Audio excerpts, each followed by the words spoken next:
Hi everyone, my name is Dr. Nicole Caldwell, and I just wanted to give a quick tip for reading comprehension for students with autism, and that's going to be using primer passages. It's a super fast and easy strategy that you can use with almost any thing that your student is going to read. So let's take a look at the approach.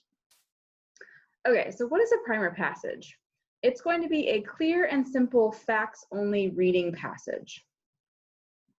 And it's going to be kind of a summary that you will read or use with your student before they read a story. So it's kind of like a preview. Goals of using a primer passage can include creating a concrete understanding of story elements, such as, characters, setting, plot, things that they might need to be aware of beforehand to help their comprehension. Clarifying any key concepts, and these could be kind of fiction or nonfiction, anything that might be helpful for them to know beforehand. And also previewing any important vocabulary words that you think your student might not be familiar with. So kind of just a very brief overview of some research foundations for this approach. Students with autism may benefit from having some kind of parameters or guidelines to help them connect relevant information to what they're about to read. That's kind of an area that they can use a little help on sometimes, and so we can provide that for them with this approach. It's also kind of connected, I feel like, to a strategy called priming. And we use this a lot with our students for various things.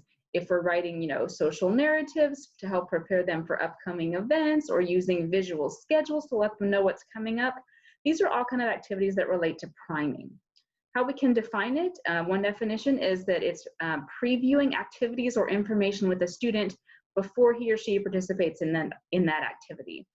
And this helps make the activity more predictable and familiar to the student, which makes them more comfortable, and that familiarity can also help with comprehension. So I wanted to show a quick example of a primer passage that you can use. This is kind of one format that I have written. And I had written a little, article or reading passage called It's Snowing on Jupiter. It's a science reading passage. And so before we read the passage, I kind of just made like a little list of some facts from the story to kind of get them ready for it. And I included pictures as well to have some visual supports. So this is something we would just go over before reading the actual article, which then looks like this. It kind of just gets them ready, get them to know what's coming up, and helps them be ready to actually read the passage and understand what we're talking about in it. So that's pretty much it. It's a pretty quick and easy strategy. I did want to make a couple of other notes that this can be used for both nonfiction and fiction. And if you're using it for a fiction story, you can talk about some main story elements such as characters, setting, maybe some introductory plot points, and things of this nature. And then I just wanted to share a couple of additional resources. The reference for some of the information in this little chat is from a fantastic book called Drawing a Blank, Improving Comprehension for Readers on the Autism Spectrum. It's a fantastic book that I use a lot with my students, one of my best purchases actually. It's got some great information in it. And there's also a blog post that I've written about priming, and the link is there. And I'll put some link in the description of this video as well. And if you are interested in that planets reading passage, I have written a series of 5 of those, and they're all free online.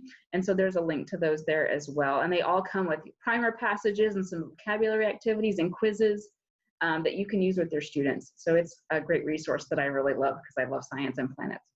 But that is all I wanted to share about that today. And if you can Google more about it or read more in that book if you'd like to learn more. And I thank you for your time. I appreciate you being here. Have a good day. See if I can stop the recording. All right, there we go. Thank you again for watching.